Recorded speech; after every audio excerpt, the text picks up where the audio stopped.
So we're in a constant state of warning. We're in a constant state of fear, perhaps, maybe, for those who are unprepared. But then on the flip side, there are plenty of folks who are not concerned at all. No worries, no cares. Completely and utterly in disbelief of what could possibly happen tomorrow, next week, next month, next year, hell, even today.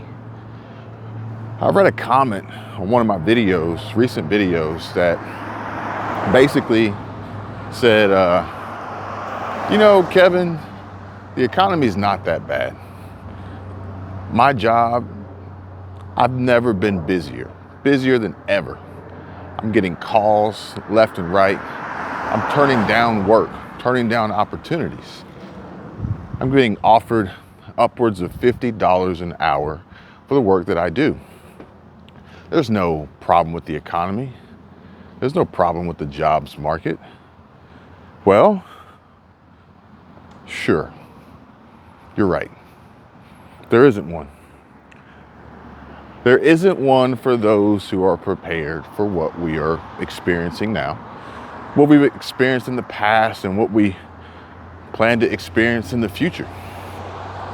The folks that are positioning themselves to be extremely valuable and profitable during these times will more than likely not have anything to worry about.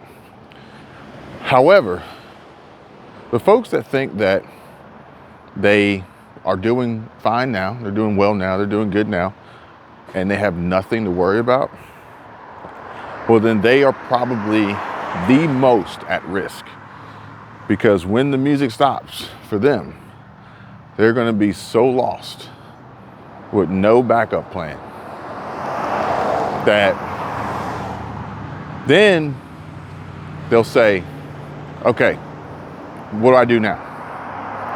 My job is no more. The economy is bad. People who were spending money aren't spending money anymore. The higher interest rates as a result of the Fed trying to counter inflation have really started to take a toll on my business. I've been laid off. I'm not getting as many hours as I used to. What do? I'm scared. I'm panicking. I can't pay my bills. I'm behind on my rent. I'm about to get evicted. My car is possibly, truck is getting repossessed. Yeah, well, that's the thing. We don't want to put ourselves in any position to be vulnerable, more vulnerable than we already are. Case in point, multiple streams of income diversity. This is important, okay?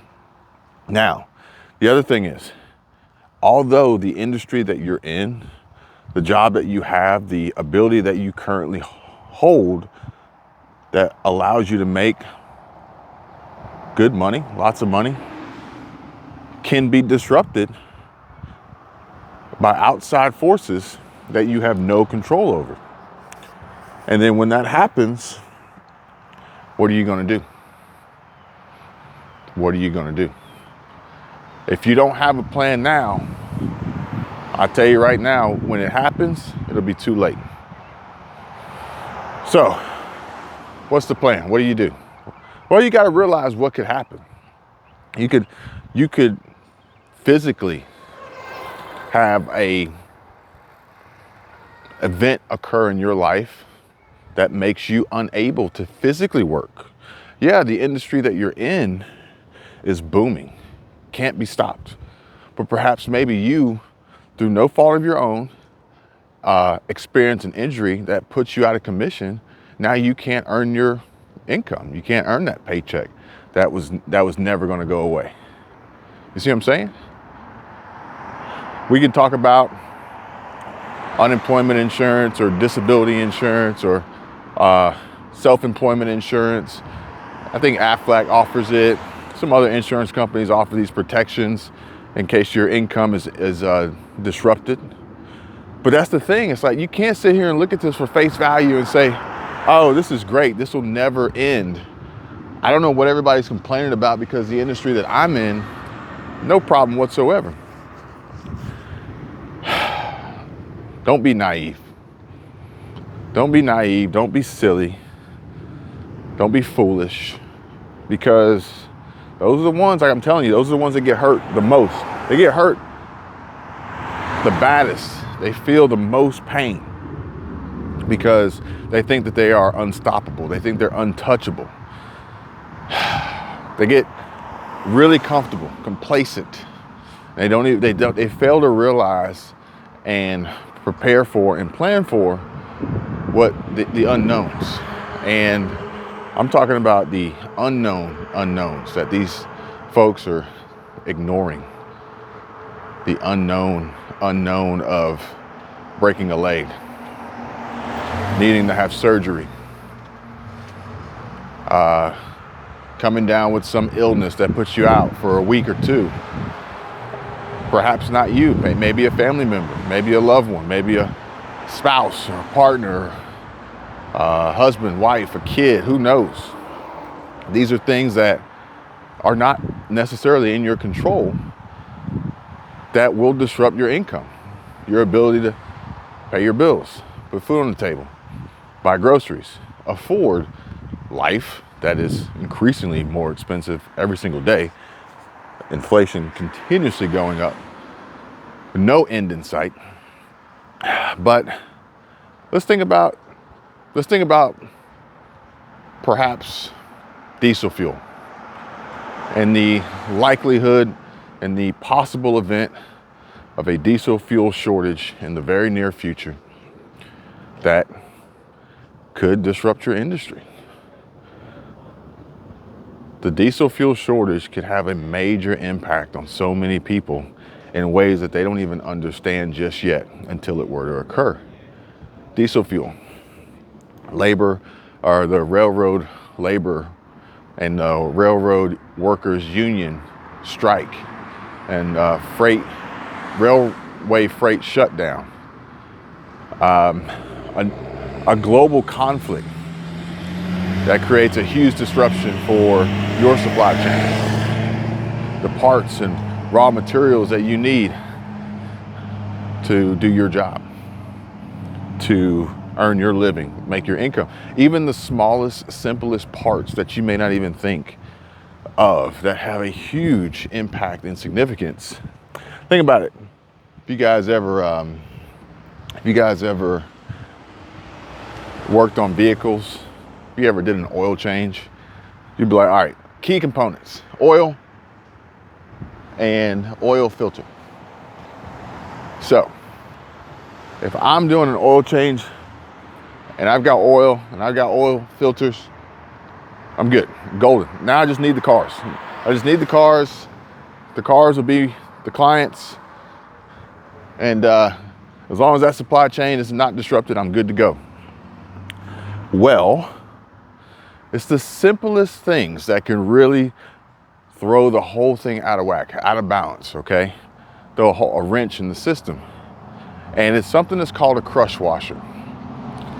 And a crush washer is what goes and what should be replaced on the oil pan drain nut or bolt. It's really a bolt. Oil pan drain bolt. When you're doing an oil change, you should replace the crush washer. The crush washer is a disposable item. It's a single use. And what it does is it creates somewhat of a gasket seal for the oil pan drain bolt so that you don't have any drips, even the smallest of drips after an oil change. So you don't get these stains in your driveways or dripping oil on the road, creating a hazard for other drivers and wasting oil. So we use crush washers. Now the thing is, it's like, all right, well, that minor component perhaps could come from a region of the world that experiences conflict and or has a supply chain disruption or through a result of a diesel fuel shortage doesn't get delivered. You see where I'm going? These little interruptions as our economy, our supply chain is interconnected and intertwined. They're all linked together. And these little disruptions can cause so much pain from the smallest 10-cent part that stops you from running a successful oil change business, even though you have the oil, even though you have the oil filters, even though you have the cars and the clients. You don't have the crush washer. And you didn't see that one coming. You didn't see that one happening. And it completely turns your business upside down. So, you know, just some things to think about for the folks who are saying in somewhat of a blanket statement that I don't see anything wrong with the jobs market. I don't see anything wrong with the economy. I don't see any issues at my stores. I see hiring signs everywhere. I see a lot of people out shopping. Maybe, okay? But what you see on the surface is only a small percentage. Think of like a glacier, an iceberg. There's more underneath the water surface than is on top that you don't even understand what's down there. You haven't even seen it yet. So, grain of salt, especially when you hear these statements like this.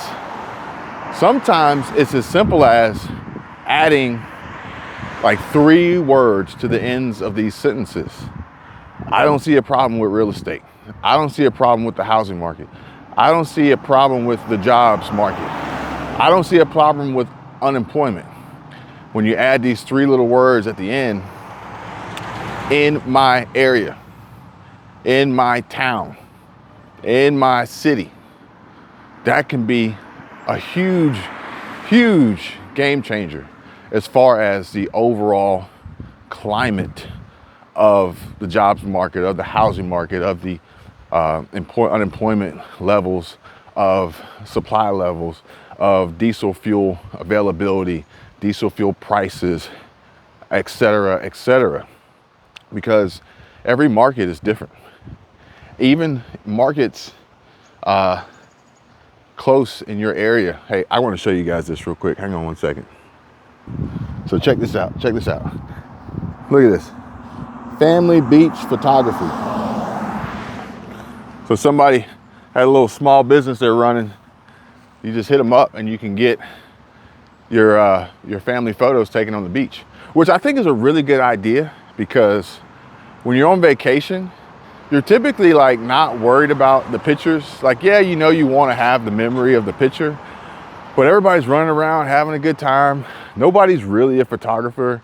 And, you know, then there's always going to be pictures with one person missing because they're taking the picture, or you got the extended hand or the extended arm on the selfie.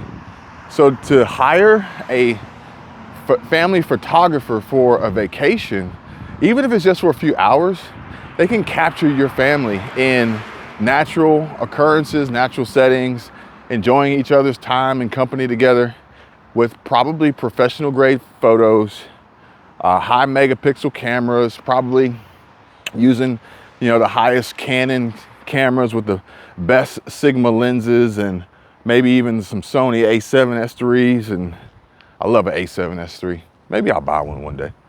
But even still, shoot, you may get a photographer that comes out there with the iPhone 14 Pro Max and they'll just knock your socks off, because iPhone cameras and iPhone operating systems and the software that they have developed for their phones are just unbelievable.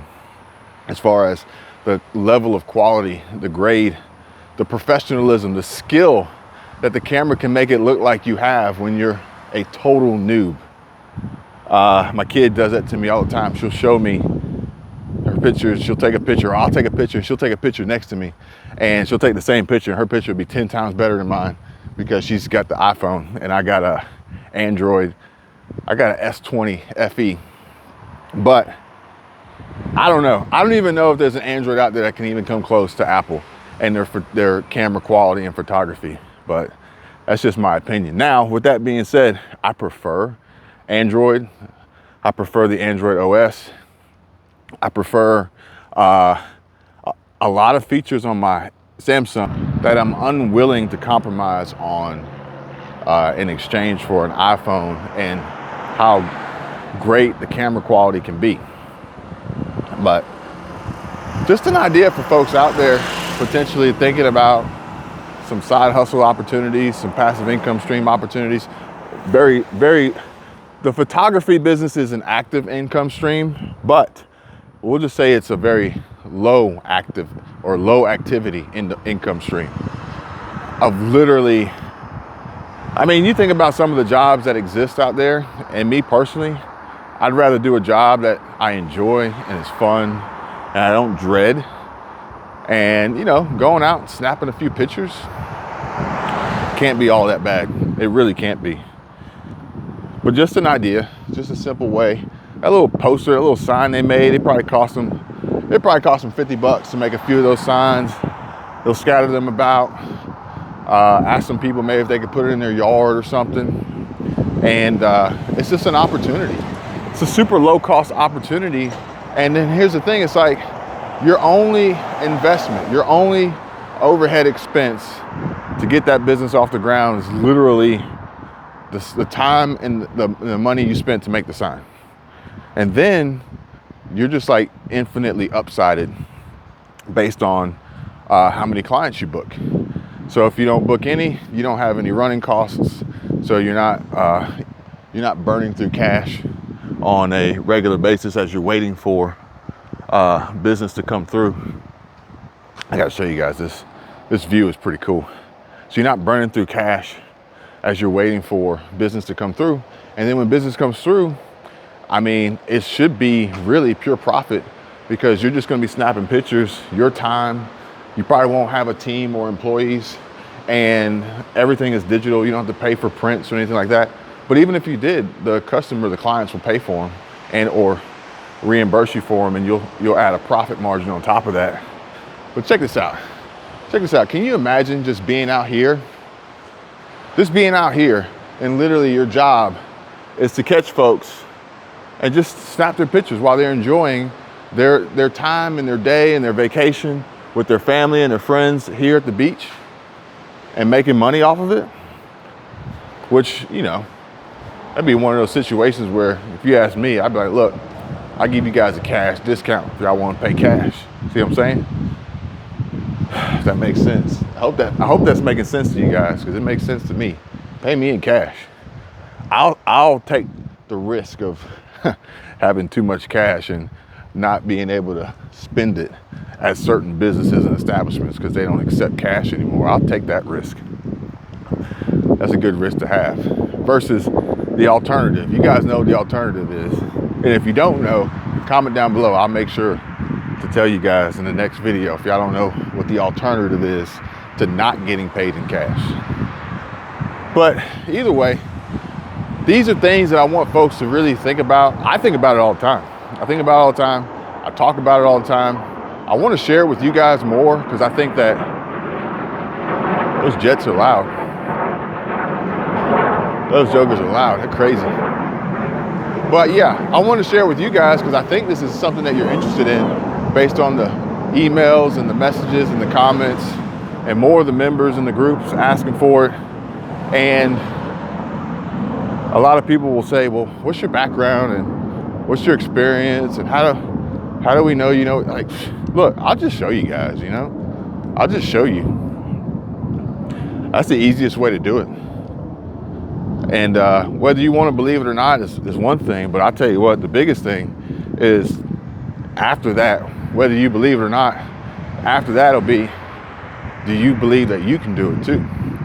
That's going to be the toughest question that you have to answer because getting started is probably the hardest part. I'm going to say, look, getting started is probably the hardest part. A little bit of time that you wait, a little hard. Maybe even a couple roadblocks or hiccups along the way. Those are the hardest parts. I tell you what though, once you get through those, once you get those under your belt, once you get those out of the way, it's like when you start a YouTube channel, people say, it's like a little running joke with content creators. And I ain't gonna lie, this little running joke actually applies to me and all the channels that I make, all the channels that I work on, everyone that I help.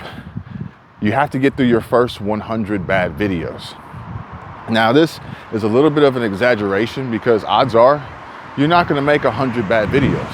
Honestly, odds are you're not gonna make 100 videos because most people are gonna quit and give up before they even get started or very early into the journey.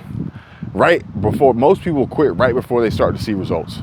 Honestly, I've seen it so many times and I don't know which one's worse, giving up right before you see results or giving up right after you get results, because I've seen it happen.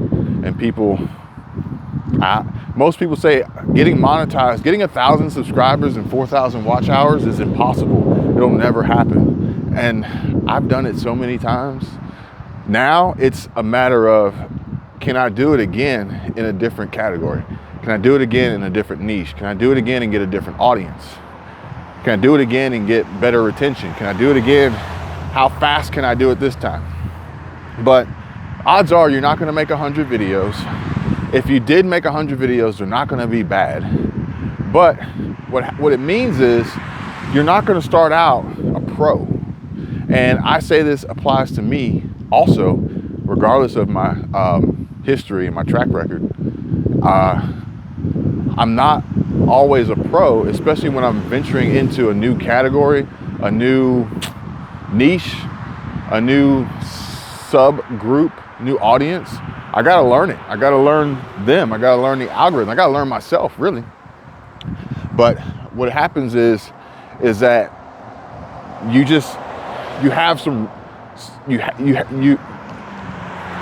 gotta crank it up, okay? It's not automatically just gonna start, okay? It's like turning the key on an old car, like an old, one of my favorites is like an old 68 Impala. And when you turn the key on that ignition, it ain't gonna start right away.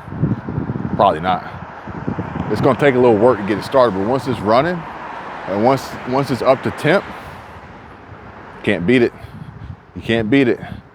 So that's what it's like starting a business. That's what it's like getting your side hustles going. That's what it's like creating multiple streams of income, ultimately leading towards passive income streams that will allow you to make money while you're sleeping, allow you to make money while you're sitting on the beach, allow you to make money while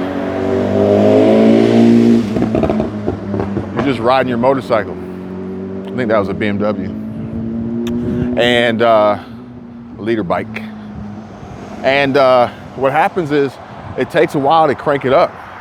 But if you stick with it and if you grind and you don't let it get you down, and once you get it running, you can't beat it. It's gonna be a smooth ride. It's gonna be a lot of fun. You're gonna enjoy it. It's gonna get you where you wanna go. It's gonna get you to the next destination, which is gonna be better than the last stop.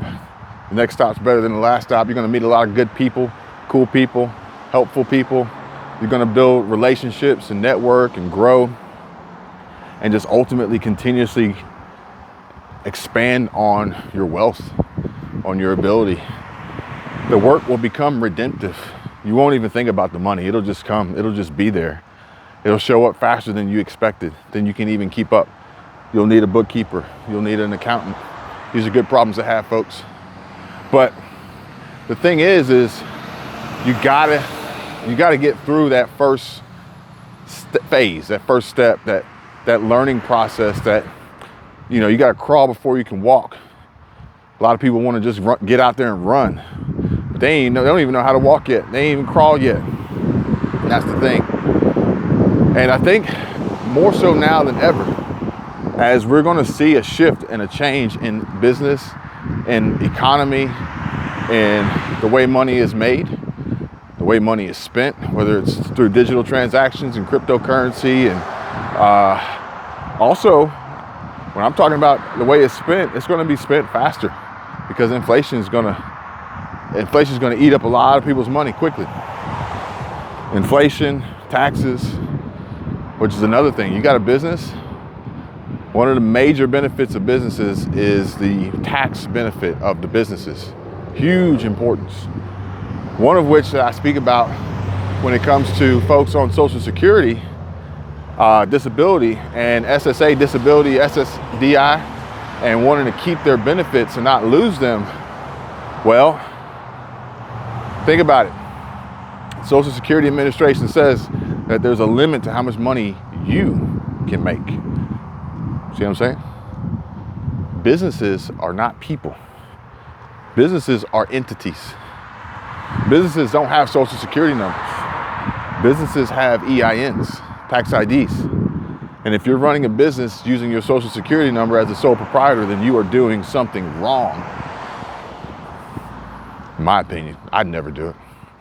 But again, this is the economic change, the economic shift, the economic evolution that I was telling you about. It's not just for big businesses, it's for everybody. And 2023, if you're going into 2023 with a single source of income, primarily a job that you can be fired from, that you could be laid off from, that you could have your hours reduced and cut from, then you're vulnerable. You're putting yourself at risk unnecessarily. And you're saying, well, Kevin, I can't just go get another job. I can't just go out and I don't have the time. Like, my job already takes up so many hours as it is. I can't do that. I'm not telling you to do that. What I am saying is that me personally, I would be continuously working on building up a brand, building up a side hustle, business, an online opportunity, a low energy, low activity opportunity. Something as simple as creating a sign and posting it out just to see if you get a phone call. Just to see if you get a phone call where someone says, hey, my family's gonna be at the beach next week. Can you take our pictures? Get it rolling, get it going, and it'll grow from there. It'll grow like a weed. But if you don't even have it set up to even get the phone call, and guess what? You'll never get the phone call. It's like me, I ain't gonna lie. This is probably one of my biggest problems, is that sometimes people talk about the lottery, and I think Michelle was telling me that like one of the lotteries jackpots is like $1 billion because nobody won the other day. So I would say to myself, I'd say, man, that'd be cool to win, but I also know I'll never win. Not because I'm a negative person and I don't have faith that, I could get lucky to win. But the reason why I would never win the lottery, let alone $1 billion jackpot, shoot, I wouldn't even win $1,000 jackpot. The reason why I would never win is because I never play. So, what does that mean? That means that if you don't go out there and try, you don't go out there and give it a shot, then you can't really expect anything else to happen besides what should happen. If I don't play the lottery, I highly doubt I'm gonna wake up one day and be a winner. And if I don't go out and start my grind, create opportunities, build my business, put myself out there, allow people to contact me, build a network, get reach, be seen, have multiple opportunities for income, whether it be gig work, Uber, Lyft, Grubhub, Walmart Spark, other freelance work, jumping on Upwork, getting on Fiverr, Craigslist, Facebook Marketplace. The list goes on and on. Creating a YouTube channel, creating a TikTok account, getting on Instagram. Instagram is another great platform for generating revenue and income. If I don't do it, if I don't start, if I don't do what I need to do to try to make it happen, well, I really can't be upset that it never does.